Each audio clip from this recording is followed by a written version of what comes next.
Tata ntukusiima bwekiro kyati, ntukusiima bw'oburungi bwawe, ntukusiima bw'amaani gawe, oli ruhango w'amaani, oijire obusobozi, oijire ekitiinisa.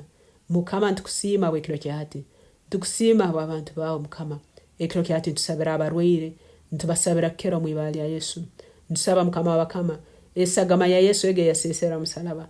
Eyo jeho obwomezi bwabo, eyo je emibiri yabo kandi ebeze kandi ebasumure kuruga mu ndwara zono mu ibali ya Yesu. Mukama nisabira aba batinire, aberalikirire, baha amaani gawe mu ibali ya Yesu. Baha embabazi zawe mu ibali ya Yesu. Baha omwoyo wawe arukwera. Omwoyo arukwera ekiro kyati rubata omu mibiri y'abantu bawe abakusaba nanye ekiro kyati. Obakiza mu ibali ya Yesu. Abaina abarwaire Mukama. Ntwikiriza ngo abarwaire abo nobakwataho kandi nobakiza omu ibali ya Yesu. Mukama abatinire, aberalikirire ngo nibajja kufa. Bagaremu amaani Mukama. Bagaremu amaani Mukama. Baleke kutiina mu ibali ya Yesu. Baleke kutiina Mukama. Habo kubiyo uruhango w'amaani kandi oli nabo. Habo kuba oli nabo. Omwoyo gwokufa tugusobora kulema bwomezi bwabo. Ai Mukama ekiro kyati. Baha amaani Mukama. Abatuntuire bagaremu amaani mu ibali ya Yesu. Mukama obakize kandi obasumure. Ekiro kyati ntutwara obusobozi obwibara lya Yesu. Nturagire endware kukurugaho omwibali ya Yesu. Nturagire endware kukurugaho omwibali ya Yesu. Endware gintugeragera kuruga mu mubiri gwawe omwibali ya Yesu. Endwaire zalesure stani, zalesure myoyo emibi. Ntukwate myoyo gintugisiba. Myoyo emibi yakuleta obwire. Ntugisibe kiro kyati omwibali ya Yesu. Kandi tugeragera kuruga mu bwomezi bwawe. Tugeragera kuruga mu mubiri gwawe omwibali ya Yesu. Mukama w'abakama ekiro kyati nindagire endwaire zone zeresero emizimu eyebijoka nebikonkomi nebitasemire bigonya. Ekiro kyati omwibali ya Yesu ntubisiba. Emyoyo ege yebijoka nagonya nebikonkomi ntugisiba omwibali ya Yesu. Ntugeragera kuruga mu bwomezi bwawe omwibali ya Yesu. Emyoyo yebijoka ebikonkomi nagonya ntubisibe ekiro kyati. Ntubisibe ekiro kyati. Emyoyo ege ntugisibe ekiro kyati. Kandi ntugeragera kuruga mbomezi bwawe ekiro kyati. Kuruga munda yawe ekiro kyati. Kuruga munda yawe ekiro kyati. Emyoyo yebijoka, emyoyo yogonya, emyoyo yebikonkomi, emyoyo yebinyapimpina ekiro kyati omwibali ya Yesu. Ntugisiba kandi tugeragera kuruga munda yawe omwibali ya Yesu. Tugeragera kuruga mu maguru gawe omwibali ya Yesu. Tugeragera kuruga mu mutwe gwawe omwibali ya Yesu. Tugeragera kuruga mu kifuba kyawe omwibali ya Yesu. Tugeragera kuruga mu mikono yawe omwibali ya Yesu. Mukama w'abakama ekiro kyati rubata amaani gawe aganyakukiza. Okiza abana bawe ai Mukama. Okiza abana bawe bakweta. Ntwikiriza omwibali ya Yesu ngoma zirira kubakiza. Ntwikiriza omwibali ya Yesu tebajja kufa mbajja kuomera banyumiza ibara lya Mukama. Barangire ebirungi bya Mukama. Ekiro kyati Mukama wange omumezi imuka mu maani gawe. Abana bawe bahomugisa. Abana bawe bahembabazi. Abana bawe bahesagama Yesu. Ebojo omwibali ya Yesu. Erekesagama Yesu ekiro kyati. Eyo jesagama y'abantu bano abakusaba nanyowe kandi bakirekimu.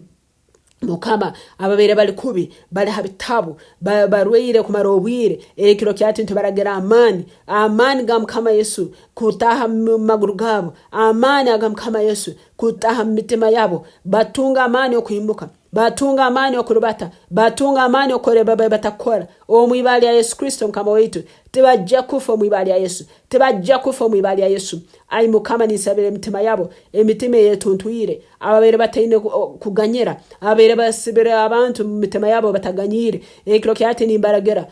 Embabazi za Mukama kujabo omezi bwabo. Kubasobozesa kuganyira abantu ababasobize omwibali ya Yesu. Abo kuba butaganyira. Bible negamba butaganyira na Mukama takuganyira. Ekiro kyati ninyikirize embabazi za Mukama. Nzikuha embabazi za Mukama kusobora kuganyira aba bakusisire. Muntu musaija wiro ni mukaziyo. Ekiro kyati omwibali ya Yesu. Mukama bahamani agoganyira. Mukama bahamani agoganyira. Mukama bahamani agoganyira. Okusara kwone okubere mu mitima yabo leka kurugeho omwibali ya Yesu. Habo kuma tumanye okusara no kutaganyira bireto oburwaire mu magufa gaitu. Ai Mukama leka omuhimbo gwa Mukama gwijombo mezi bwabo. Nambera ali okusara no kutaganyira leka omuhimbo gwa Mukama gwijuzeho mbomezi bwabo mwibali ya Yesu. Webale Mukama bwokiza. Webale Mukama bwokusumura. Webale Mukama bwokwimucha. Webale Mukama bwogarabishaka. Ninyikiriza obomezi bwabo mbugaruka bushako mwibali ya Yesu tubukugaruka kubanko kubaire nko kusangirwe mukama webala bokubayimucha mukama webala bokubaho mugisa bona abaire barwaire abakulizira kayange okukira okukwija kuraba mwibali ya Yesu nkutaha mbomezi bawe busaha amani agakira amani aga Yesu busaha ibara erindi erisobora kutukiza kuiha ibara lya Yesu akakiza abagenge newe kiro kyate nakukiza mwibali ya Yesu akaroba sabalema newe kiro kyate nakuroba mwibali ya Yesu akasumura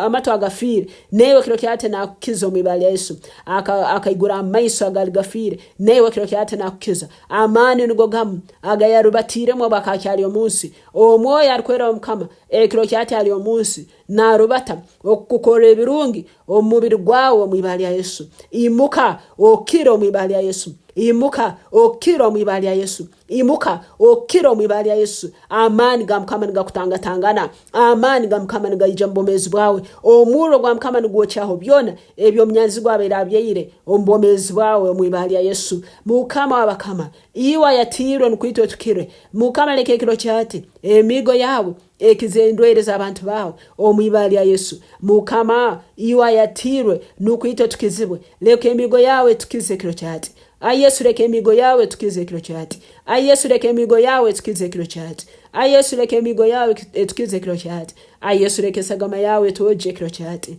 Yesu leke sagama yawe tuoje tusumure kiro kyate Yesu leke sagama yawe tuoje tusumure kiro kyate ninkusima mukama wabakama abaine batero omutwe abaine bizimba mutwe ebizimbe ebinibihwera kandi bihwerekero mwibali ya Yesu abaine baine bizimba mutwe no bikare bindi mibiri yabo ebizimbe binibikea kandi bihwerekera haba amani agali mu Yesu Kristo haba umuro gwa mukama rahango mu mezi leko umuro gwa mukama gwoche ebizimba leko umuro gwa mukama gwoche ebizimba leko umuro gwa mukama gwoche bihoya leko umuro gwa mukama gwerekereze byona ebyo munyanzi gwa byeyire mbomezi bwawe omwibali ya Yesu mukame mibiri yaitu ntugisereka hansi yesagama ya Yesu ekiro kyati kukira kukizibwa kuizire omwibali ya Yesu ibare lyamani ai mukama lekabeho kukire kiro kyati ai mukama lekabeho kusumururwe kiro kyati omwibali ya Yesu ai mukama lekabeho bugabe kiro kyati omwibali ya Yesu ai mukama lekabeho amani ekiro kyati omwibali ya Yesu tata ntukusima habo kubokozere byamani ababere barwaire bakirize abere basibiro basumurwire abere babali hansi obayimukiza omwibali ya Yesu amani gaiziro mu maguru gabo kukira kuiziro mwibali ya Yesu okuzimba kuona okube mibiri yabo ekiro kyati nukuzimba emibiri yabo nezimburuka habo amani agesagama Yesu tukusima mukama wako ochikozere okirize omwibali ya Yesu Kristo mukama wetu amen.